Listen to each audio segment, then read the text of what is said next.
Welcome back to another edition of the Kicking It with the Colonels podcast. I'm Wes Chandler. Today we got a fun show lined up for you. We are chatting with EKU Volleyball. We got 4 members of the volleyball team joining us here on the podcast. We're going to talk a wide variety of subjects, and we're also going to throw in some volleyball in there as well. So hope you enjoy our interview with EKU Volleyball. Delighted to have on the Kicking It with the Colonels podcast today members of the EKU Volleyball. We have AG Vandagriff, Paige Wagers, Emilee Hill, and Cooper Abney here with us today. Guys, thanks so much for tuning us in. And ladies, thanks so much for your time. Yeah, yes, sir. Thanks for having us. All right. So first of all, I want to start by saying a big congratulations to AG. It was a big couple of 24 to 48 hours for you. Be able to, of course, on the volleyball court, you have a career high in kills, and then right before that, something else happened. So explain if you don't mind. Yes, sir. Well, Saturday before our second game on Sunday, I got engaged. Yay!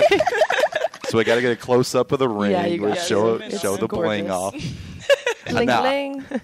I know you probably want to play in that, but I would advise probably not to play in it. Yes, yeah. I was advised to keep it at home. That way I don't lose it in my bag or somewhere in the locker room. Were you in shock, or were you expecting it? There were some signs. Like, he mentioned my nail color, and you know how guys are. Like, they don't necessarily care about your nail color, so he was giving hints I know. about. Speaking from experience, yes.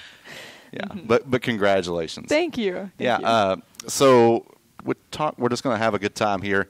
Your childhood prior to coming to EKU, tell us about how you grew up, and we'll get into kind of what led you to EKU a little bit later. But what was your all's childhood experience like?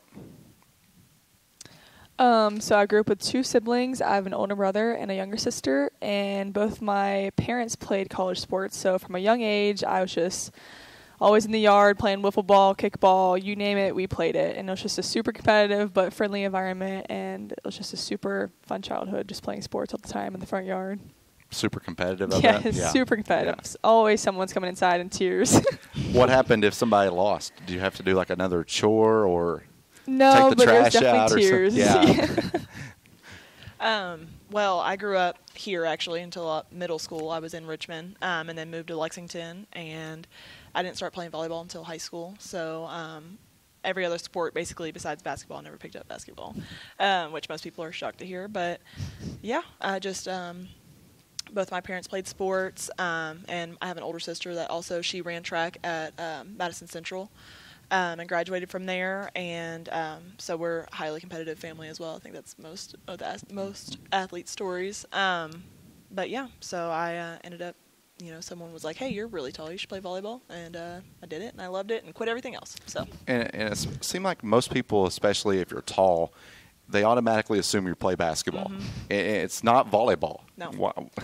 I don't know. That is true. But so my dad played basketball, and I tell them this story all the time. When I was little, I wanted to play basketball, and I was like probably 8 or 10 years old in that range, and my dad would take me to the Y up here in Richmond, and we would, I'd be like, you need to show me, like, I want to learn how to play basketball, how to shoot the ball and all that stuff, and he would take the time, show me the right technique and everything, and then I would go to shoot, and he would just, like, block it and, like, think it was so funny, and I was like, I was like, mark my words, I'm never playing basketball because you did that, and here we are. Never played basketball. On volleyball. Yeah.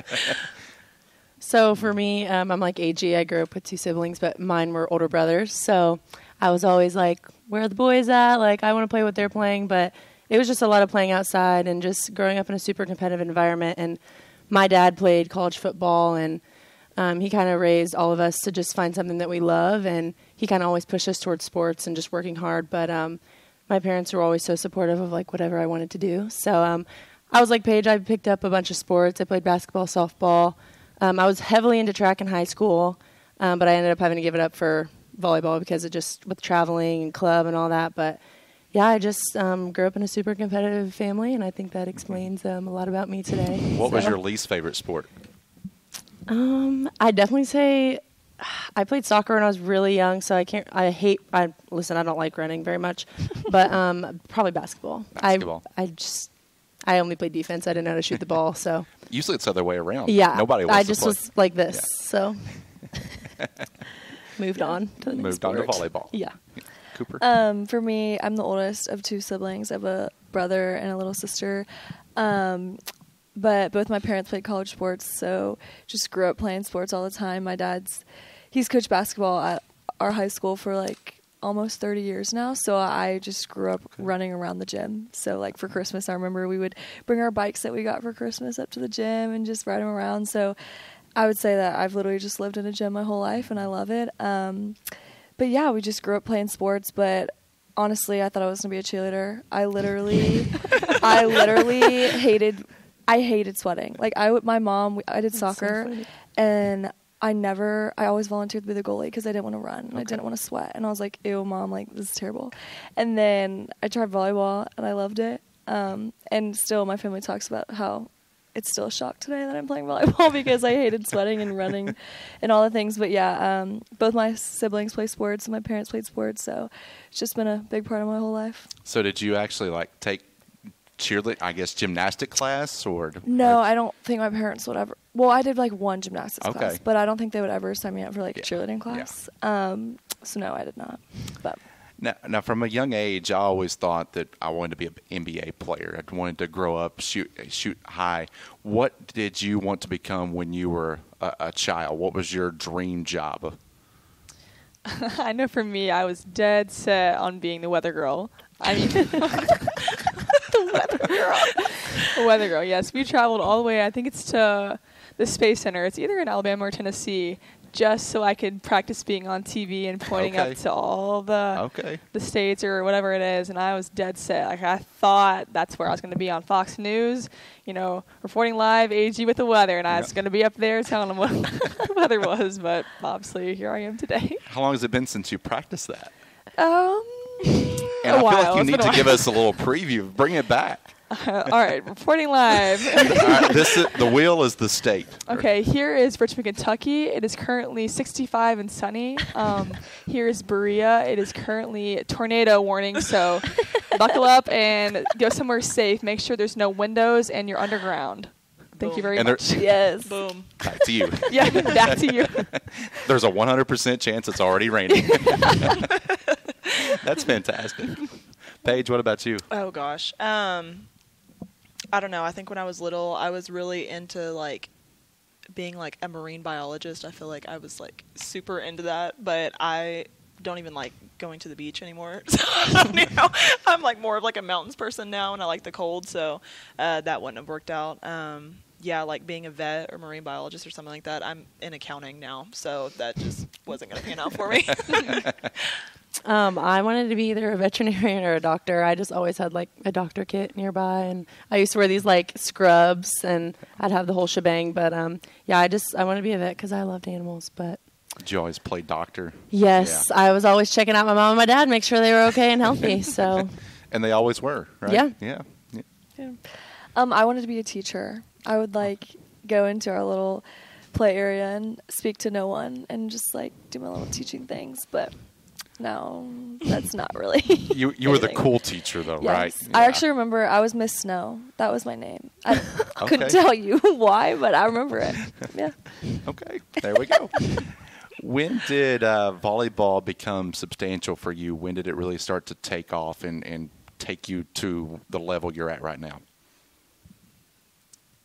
I started playing volleyball, I'd say, like a later age. So I moved schools, and I was in 7th grade, and I knew that's, all right, let me just try out volleyball. And so I tried it, played for my middle school, and it was just kind of, our school was just kind of middle of the pack, kind of average. And then once I started getting to high school, I was like, wow, I really, really like this. I really could see myself doing this. And I had a teammate who I played in high school for another school, and she introduced me to the club that I went to, A5, and she was like, hey, come test this out. And I walked in the gym, and it was one of the most competitive environments I've ever been in my life. Cooper went there as well, so she can attest to that, but it was just super competitive, and I liked it. I liked the drive all the girls had, and I knew from there that's kind of where I learned, I guess, some of the basics things that I have for now, my skill now, so.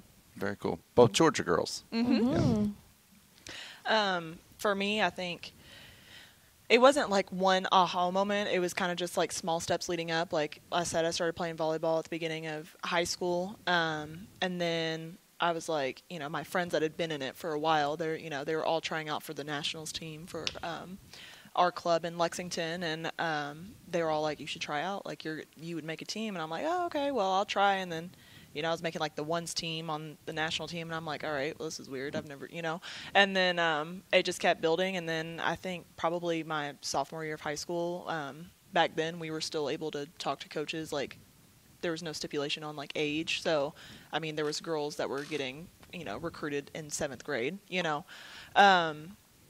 I started, you know, kind of like getting some interest from schools, and I was like, oh, wow, so I can go play this like at a Division I level, you know. And so then I started taking it really seriously, and but yeah, that was kind of my story.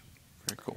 Like Paige said, mine was more of like a gradual love for the sport, but I started playing in 5th grade, but not really like serious since I played all these other sports and stuff. But I started like really imagining myself in college and just later in life playing the sport I love. And it started my freshman year when I decided to make the move to a higher club, Munciana, because I was really blessed location-wise because Central Indiana is like, they grow lots of good volleyball players. But my high school, my coach, she really just gave me the love for the sport. Just an amazing woman. And being in such a competitive high school gym and then transferring to a club gym that is just like no other, multiple national championships. So it's like I grew up very blessed with coaches that care about me and teammates that wanted me to be my best. So I think just knowing that there's programs out there for me in the future in college that are like that. And then I found EKU and I loved it. So then I decided to come here. So very cool. Munciana was the same place Kendall played, right? Correct. Okay. Yeah. Okay. I would say for me, it was about 8th grade. Again, I was like, you know, like, let's try volleyball. I tried it, and just like Emilee, I was really blessed with a really successful high school program with great coaches who coached at big clubs. I also played at A5 with AG, which is super competitive. And honestly, when I tried out, I had no clue what I was getting myself into. And then I made a team, and they were like, you have really great potential to be a big volleyball player. And I was like, oh, okay, great. Like, I didn't know.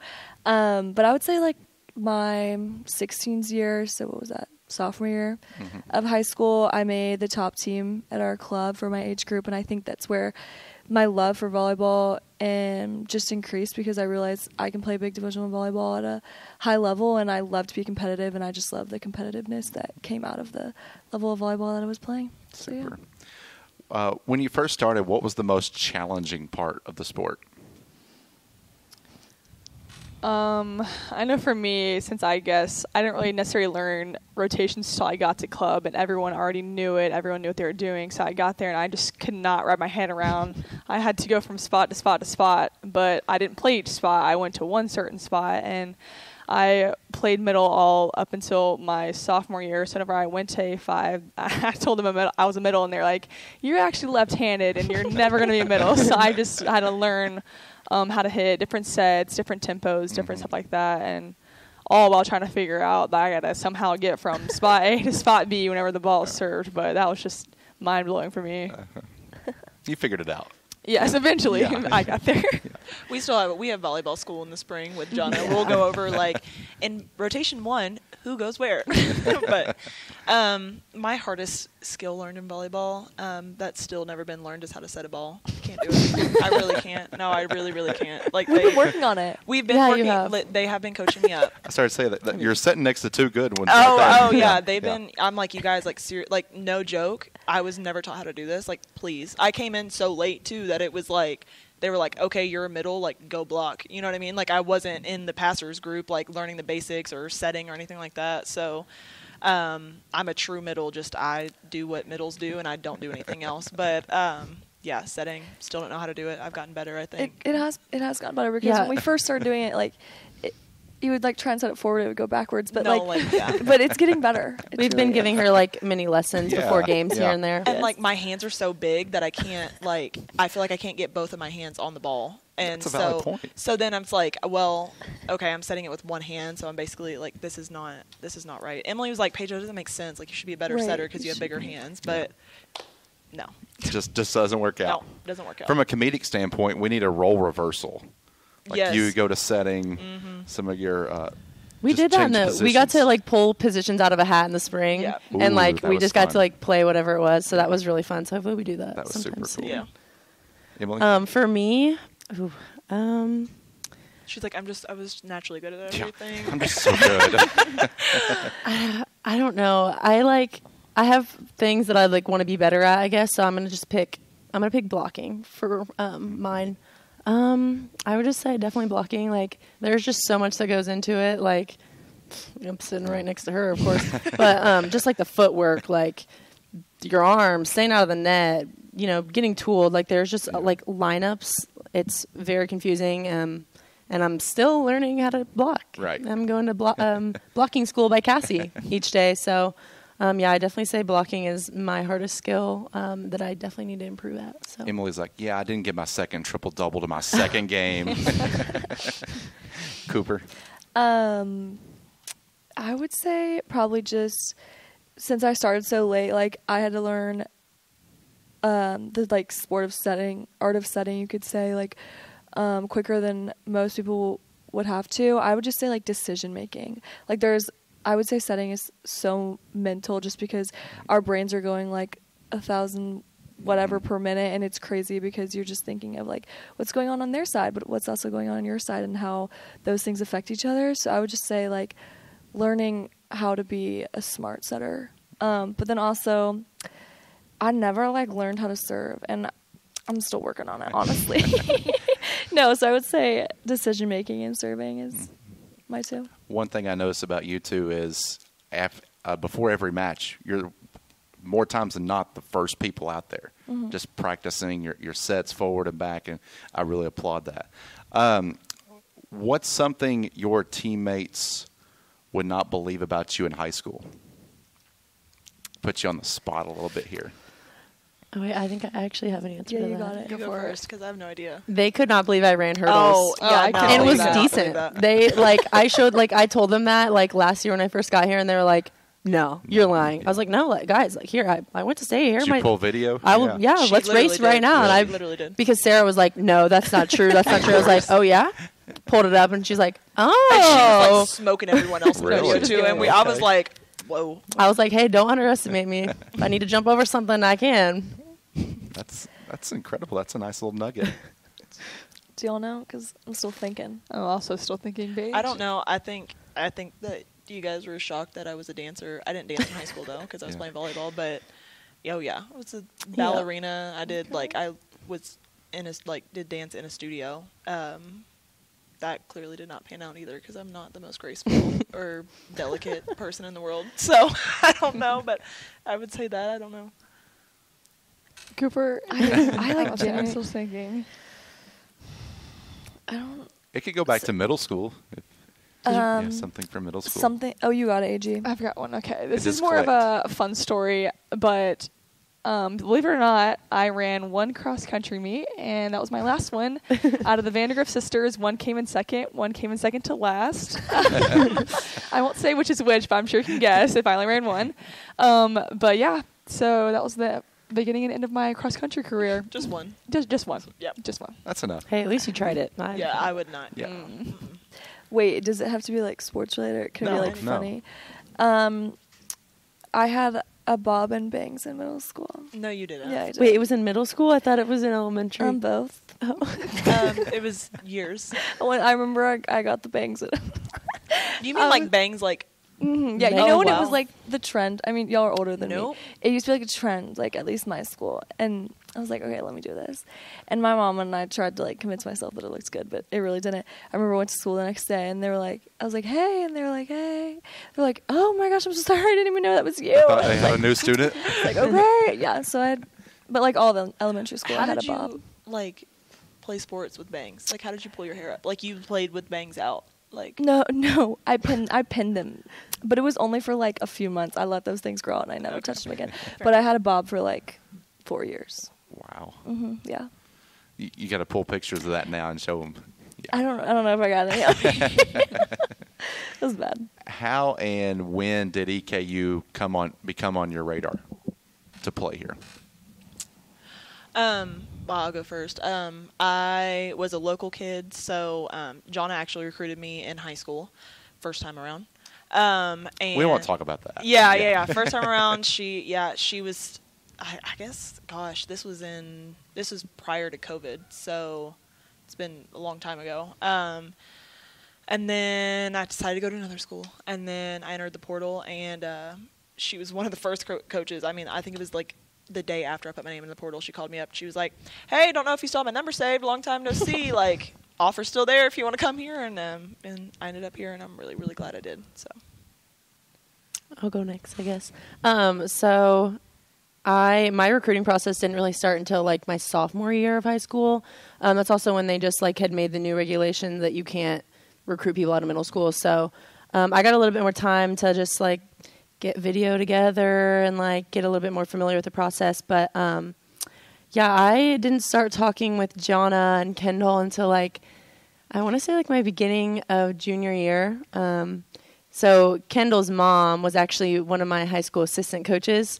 And I just remember her being like, yeah, well, Kendall just got to EKU and she really loves it, loves that coach. And they actually are recruiting a setter for your class. So if you like want to reach out. And so Kendall's mom actually gave me Jonna's number, and I just like informally texted Jonna, and I didn't think it was going to be anything like too serious from there. But obviously I'm here, and I love everything about here. So yeah, I would just say like Kendall, my connection with Kendall is ultimately like what got me here. So always helps to have people you know. Yeah.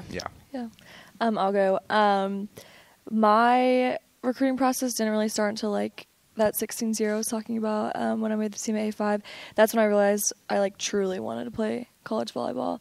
So then I kind of, just sent out emails, but I wasn't too like, I wouldn't say I was super stressed about my process. I was just really big on like the Lord's going to put me where he's going to put me, and I'm trusting in his plan.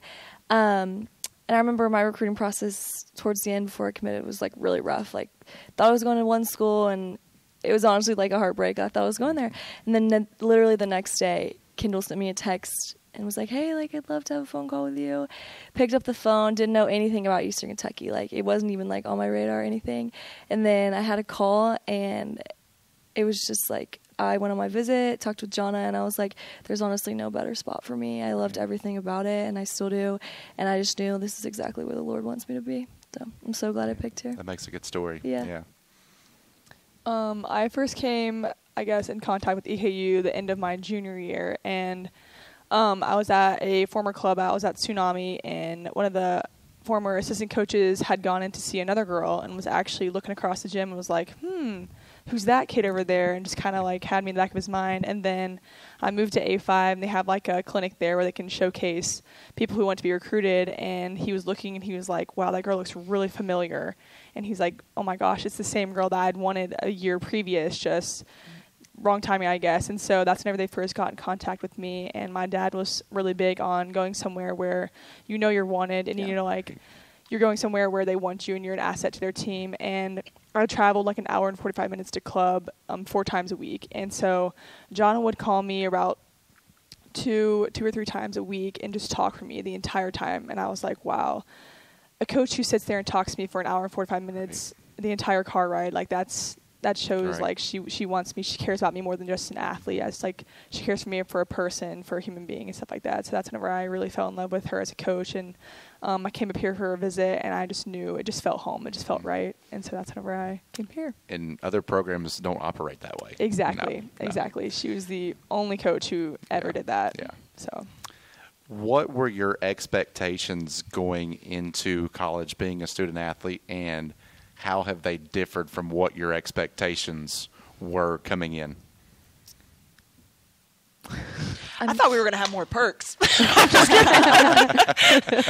No, but I think I don't know. I think I wasn't expecting, but I just wasn't prepared for the commitment to the sport that you have at the college level compared to high school.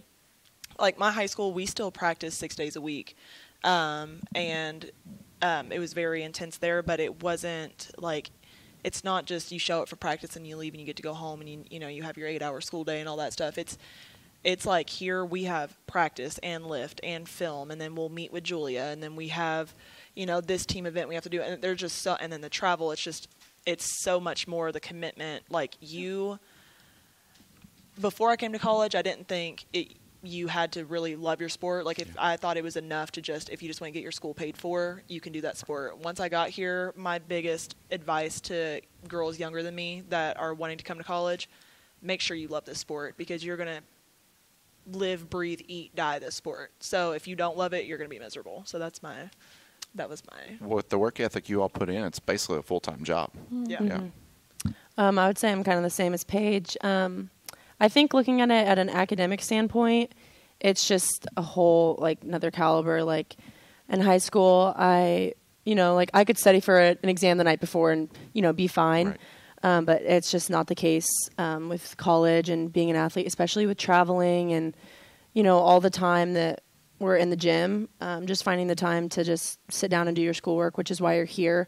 So I think it was definitely a big change for me, and I know for everybody else on the team, like balancing your schoolwork, your social life, and your sport, obviously, which you're right, it's like a full-time job. But yeah, I would just say, like, it was kind of a shock, just having to time manage and balance and all that. And like, I know they try and prepare you for it in high school, and you take a couple introductory courses here and they say, oh, well, let's make a calendar. But like, really, you can't like experience it until you just sit down and do it. But like Paige said, though, like, you got to love the sport. Like, you got to know why you're here. You can't just say, I want to get my school paid for. Like, I want to be a part of something. But like, you really got to love it and love the people you do it with. So. I would say for me, just because I'm like fresh off the big change, I didn't realize how big of a commitment it is, like how your whole life, like, it is a job. And also I would just say the level of volleyball, like the change, like for me, like, yes, I played at like the highest division possible for club volleyball, but it honestly, yes, it prepared me, but volleyball here is so different. It doesn't matter what level of Division I you play. Like, the girls are bigger and stronger and more powerful and smarter and all the things. And that's something I didn't realize until I started playing. And I was like, wow, like, it's a completely different level. And honestly, just like everyone says, like, time management. But like, honestly, like, it is time management for sure. And it's all on you. And you have to learn how to balance that. And I think for me, I'm not very good at planning things out ahead of time, and I've had to get better at that. Like, I have to know, right, when we're leaving in a week, like, I can't just wait to do all my homework the night before we leave, so just balancing all the things and learning, like, how to live not by yourself, but basically by yourself, and all the things. So yeah. For me, I had a bigger brother who played at Georgia, so I'd heard about all the horror stories of school and practice, and you have no time. But then whenever I got here, especially in the spring, I didn't realize how much free time we did have. Like, my roommates and I were just looking for things to do. I mean, like, after practice, we have practice, like, for an hour in the spring, and then you have a class maybe, and then it's like after that, we're just looking around like, what are we doing? So, I mean, like, we last year would write out all the fast food restaurants, and like, we would order like 1 to 20, like, who had the best fries, like, who had the best fries, and like go down the order, and we're like, nope, who's your top 3, and like, we would go down and all that stuff. Power rankings. Exactly. Yeah. Power rankings of who had the best fast food fries. That is a great idea. I love that. Keep that in mind for the spring. Who was the winner? Funny thing is, we never actually got to it because we were thinking, like, how do you go to each one and give them a fair chance if they're not hot? Like, you got to have the hot fries, because if you have hot fries from Chick-fil-A, but then you have like cold fries from Arby's, it's not a fair chance, because the hot curly fries are definitely better than Chick-fil-A's hot fries. Whoa. I know. I think so. The curly fries honestly, are bold take. Pretty good. That is a bold take. Now, during a season, I feel like there's a couple moments that, when the season's over, you can circle a couple moments that turn out to be turning points. And I feel like you all have had a couple recently, the reverse sweep against Queens, and then more recently the one here over the weekend against North Florida. Would you all agree with that statement, that could be something that kind of catapults your season in the right direction you want it to go? Yeah, definitely. Yes. I think it's a kind of – I had this conversation with Jonna earlier today, actually. Like, of course – the going to 5 sets and reverse sweeping Queens, that's not the situation that we wanted. We expected to go in there and sweep them just at the level that we had been playing at in the weeks prior to our match with them. But Jonna said she actually got this tidbit from AG's dad that, you know, as a coach, like you don't want to go to 5 sets, you know, with one of the lower teams in the conference, but regardless if it's the best team or the worst team in the conference, being put in a situation that team hasn't been put in before and proving that you can do it is beneficial, and it helps us in the future. And he said that, and then we turned around and played, you know, UNF and had to go to 5 sets with them. And I think me and AG were talking about this walking in here, actually. She was saying, like, do we think, you know, we won our set or our game on Sunday because of the Queens match? No, but we had confidence that we could do it because it wasn't the first time we had to do it. So, yeah. Never apologize for winning. Yeah. Exactly. No matter how long it takes. Yeah. Take us behind the scenes a little bit. Who's a part of your support system that if you need anything, they're one text, one call away? Who is that for you all? Kate Johnson. Kate Johnson does a lot for us outside of even just like academic advising. Like if we literally need anything, I feel like she's our go-to for me. Mm-hmm. Are you saying like in a volleyball sense, like anything? It can be personal life, volleyball, anything. Oh, okay. I'm gonna pick my parents, obviously. I'm from 3.5 hours away from here, but my dad has literally made almost every single game. Obviously, not the ones that are like unreasonably far, but they just really want to come and support me, and I think. I mean, there's so many great options to choose from. There's just such a great support staff here on academic side and athletically, but I definitely choose my parents because day in and day out, like if I just am having an awful day and I call them, I just immediately feel better because they're always just calming me down. But it's also nice to see like a familiar and loving face in the crowd, like especially after a loss at an away game or a great win. So I definitely say like my parents. Those are always good to go to. Yeah, I would say the same thing. Just especially being 5 hours away from home, this has been like the hardest transition of my life.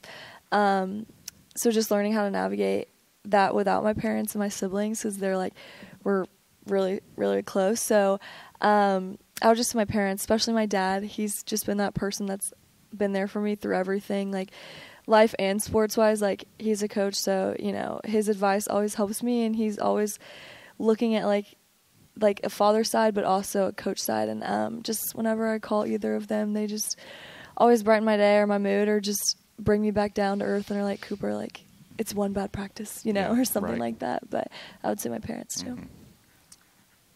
I would also say my dad. My dad's my absolute rock. I mean, I would not be where I am today without him. I mean, he got me into the sport of volleyball with connections with A5, and he took me to club practices when I couldn't drive. He coaches Friday or football on Friday nights, so whenever he could take me, like he would take practice off or go earlier in the morning, like at 5 a.m. before school. That way he could drive me to practice on Tuesdays. He just really made an effort to make me feel important and to make sure that I was able to follow my dreams. And still to this day, as a 21-year-old girl, I call him every day after practice, like, hey, here's the rundown, here's what happened, good or bad. I just like to hear his voice and hear what he has to say, because he's always just level-headed. Whether I have a good or bad practice, like I said, he's just still just very just steady, easygoing. Just, hey, look, short-term memory, next day, here we go, good or bad. So how many different directions are your family on the weekends? Because your dad's coaching football, you're more than times than not playing volleyball on Friday, your brother plays on Saturday. Where in the world does your family go? Well, thankfully, my dad's friend has a private jet, so he'll play Friday and then wake up, and then he'll fly him up here, and then he'll come see my game, and then he'll go to Brock's, and then he'll drive down to my little sister because they've been having fall games at Alabama, so he'll go down there and watch them, and then he'll fly or drive back home. So he's just, and my mom too, they're both just all over the place, but they make it happen. Yeah. And Paige, for you, I know you mentioned kind of coming back home. What's it been like for you just to be able to come back home? And I know you had a rough off season, tore your labrum there. What's this final year been like for you, just from a personal standpoint? Yeah, I think without saying too much about my last school, I had fallen out of love with the sport of volleyball. I was ready my sophomore year. I was ready to be done. Like, I was just going to be a regular student. I didn't want to play volleyball anymore. And it was a really tough time. And, you know, my mom was like, just put your name in the portal and see what happens. And I did not believe that I was going to go to another school. Like, I really didn't. And I picked EKU, and I was like, you know, I'm familiar with Jonna. I didn't know Kendall that well, or Macy, or Cassie wasn't even here yet. But I was like, you know what? If I hate it, at least I'm home. And I still have my family, and I have my friends that I grew up with, and I can get through it because I'll have that. And then I got here, and it's like the best teammates I've ever had in my life, the best coaches I've ever had in my life. I love volleyball again. Like, I'm not ready to hang it up after this season.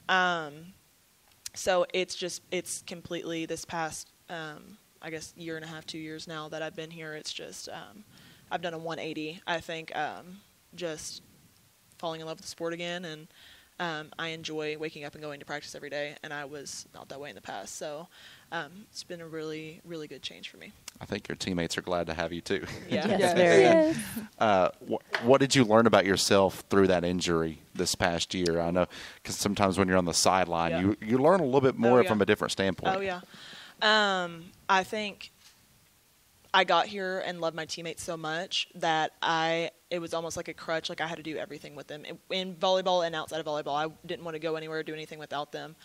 And obviously the competitive drive too. Like, in practice, I'm like, okay, like, you know, I want to be, you know, pushing my teammates and pushing myself and, like, you know, competing with them. And then all of a sudden I'm injured and I'm watching and having to do rehab on my own and all these things. So I think the biggest thing that I learned from being injured is, one, being okay being on my own and doing things on my own, and then also having that internal drive, not just like external, you know, competitiveness driving me, but being like, no one's going to do this for me. I've got to do it for myself, and I've got to do this if I want to be on the court again. So obviously sitting on the sidelines and watching was a big motivation because I wanted to be out there more than anything else. And I was like, I'm going to do whatever I need to do with physical therapist, with our athletic trainers in the weight room, whatever I can John Mike was so tired of me, our strength coach, because I was like, can I do that? I mean, every day I'd come in, I'd be like, my biggest thing was, can I run? I was like, let me just start running. Like that. I was like, I don't care about lifting weights, anything else, like whatever, just let me run. I asked that man every single day, and the answer was always no. He's like, no. He's like, I love you for asking, but no, you know. But yeah, I think just being okay, being on my own and doing things on my own and finding that internal drive, you know, to get back. So John Mike is a rock. He is. Yeah, he is. Great guy. Emilee, you're getting a little bit more chances offensively this year with the formation. How have you had to adjust your game any? So that actually was kind of just like a crazy transition for me because, like Cooper said earlier, college volleyball is a completely different animal than high school and club. I played right side like here and there in club, and then I played my senior year of high school. But coming in last year, I kind of got some reps here and there, but it was just strictly setter. But this year, Jonna just kind of eased me into that role and just really trusted me and put confidence in me. But like I told her, I was like, I will do anything to make this team successful. If it's going to get us where we need to be, like throw me in there. I'll freaking play libero or play middle block. I don't care. I'll learn it if I have to. But I'm really blessed that my coaches and my teammates trust me to be able to play a position that's not my primary. Yeah. So you're doing a really good job. Thank you. So far. Yeah. Yeah. Cooper, you're from Marietta, right? Correct. You're basically Atlanta through and through. Yep. Your family with Kennesaw State, Georgia Tech, all the way around. Did they pressure you to go to one of those schools, or did you want to branch out for your own a little bit? No, there was never any pressure, but it was always like, oh, like what about Kennesaw State? You know, Georgia Tech was never really a contention, but I had told myself at the beginning, like, and when I was talking to colleges, I was like 3 hours is my max. Like, I didn't want to go further than 3 hours. I'm a really big homebody. But I did reach out to Kennesaw State, but honestly, it ended up being the best thing that I didn't go to Kennesaw State. But yeah, no, there was no pressure in it. They know this is exactly where it should be. But, you know, always here and there. And now my brother's going through the recruiting process. They're like, Kennesaw State? And he's like, no. They're like, okay. But yeah. Braves, Hawks, Falcons fan? We're Braves fans. Yeah, we weren't really Falcons fans because like they haven't been very good. But they're not very good. They're like better Till this year, a little bit. Yeah. But Braves fans, yeah. Yeah, I like that. That's my team. Yes. So I got to ask one question before we get to the wheel here. You all just had your Halloween practice. For those that haven't seen pictures, videos, can you summarize that? For those that need a Chaos. Yes. a visual. Well, we're divided up into groups. We kind of decipher amongst ourselves. The sophomores, so Emily, Mac, and Lydia, were toy soldiers. It was awesome. We set a very high standard last year, and we have to keep going up. So I'm excited for next year, honestly. Well, last year they were the Blue Man Group their freshman year, and that was coming out hot your freshman year. Like so they definitely they met the challenge this year. We were really surprised. I had no idea, so I was really surprised. We were like so serious about keeping a secret. Yeah. Oh yeah. Like we live with two other freshmen and me and Lydia in our dorm, and we were like putting stuff in our shirt, like you can't see, like it's a secret, and they had no idea. So we were very secretive. And then the freshmen. Was it only the freshmen? Well, it was only the freshmen, and then Sarah like joined in last minute because her costume But then her costume showed up. Then her costume showed up. But we were just Pickle Me, and it was actually funnier than we thought. Yeah. No, it was really good. My favorite, Issa. She delivered with the vector. She was vector. She like cut her wig to like a bob. It was amazing. It was awesome. And then Carson and Maddie Tolzman were South Park characters at AG last night. So we went to Spirit World and picked up these costumes, and AG wasn't with us, and we got back. We're next door neighbors, and so I'm over at their house, and we were walking down to my house to get batteries for our inflatable suits, and AG goes, I didn't want to be rude, but what's South Park? You had no clue? I have never heard of South Park ever. She was like, I don't know if it's like supposed to be funny or what. She probably didn't want me saying that, but that was so Oh, funny. no, I was cracking up. So they were Kenny and Eric from South Park, and then me and AG were Teletubbies, and it was super last minute. I mean, like we bought the costumes last night. We were trying to figure out all different ideas, and it was entertaining. It was scary. I'm sure. Yeah. Yeah. So South Park's the one with like 20 seasons, isn't it? Yeah. Yeah. It's really. I was like, it's really crude. Like it's like adult cartoon. It is. It's different. You have to have an acquired taste for it. Oh yeah. Yeah. So. All right. You all ready to attack this wheel? Yeah. All right. Sure. So there's all sorts of questions on here, random, of course. And AG, you want to start us? Sure. Just like you're on Price is Right. All right. You're being stuck on a deserted island with a teammate. My number one go-to would be Sarah Mitchell, absolutely, because I know she could start a fire. I know she could probably spear a fish if we needed to. I'm sure she could build a fort, whittle up a basket of some type. I just feel very just secure. Just a handy person to have yes, around. Yeah, exactly. Yeah. Yes, that's a good answer. I like that. You put some strategy in behind that. I did. Yeah. Paige? Pardon my reach here. Use that big wingspan. Strangest job you've had? I was a hostess at the Casa Cafe here in Richmond in high school. Okay. I was. Dealing with some hungry people, that's not always ideal. No, it's not. And it's definitely everybody apparently wants Mexican after church on Sundays. So. Oh, yes. Yeah. But that was definitely interesting. Yeah, I bet. Am I gonna reach? Yeah, you can go behind, or you can go. Okay. You I'm can gonna go like in front across there. you, Paige. Yep. I'm like don't want to rip anything up for here. Please don't be karaoke. Best dancer on the team. She's like me. I want to say myself because I'm always boogieing, And but she can hit the split. Yes. That's my little party trick. Yeah. I'd either say Mac or me. Okay. Mac grew up dancing, so she's just got like so she's got a little crazy bit of an advantage rhythm. on Yeah. You. Yeah. Okay. Cooper? You can just spin it for me if you want. Okay. So I don't have to hobble over it. I will die if it's karaoke. Oh, so close to karaoke. Favorite ice cream flavor? Cookie dough. Cookie dough. Okay, that's a good pick. always a solid pick. Yes, for sure. Always solid pick. Well, ladies, thank you so much for your time. I really enjoyed getting to talk to you all, and best of luck on the year. It's coming to an end here fairly quickly. Hopefully it's a long postseason run, but thanks so much for your time. Yeah. Thank you for having us. All right. That is EKU Volleyball here on the podcast here today, and we have been chatting with AG Vandagriff, Paige Wagers, Emilee Hill, and Cooper Abney. Thanks so much for tuning us in. Until next time, you've been kicking it with the Colonels.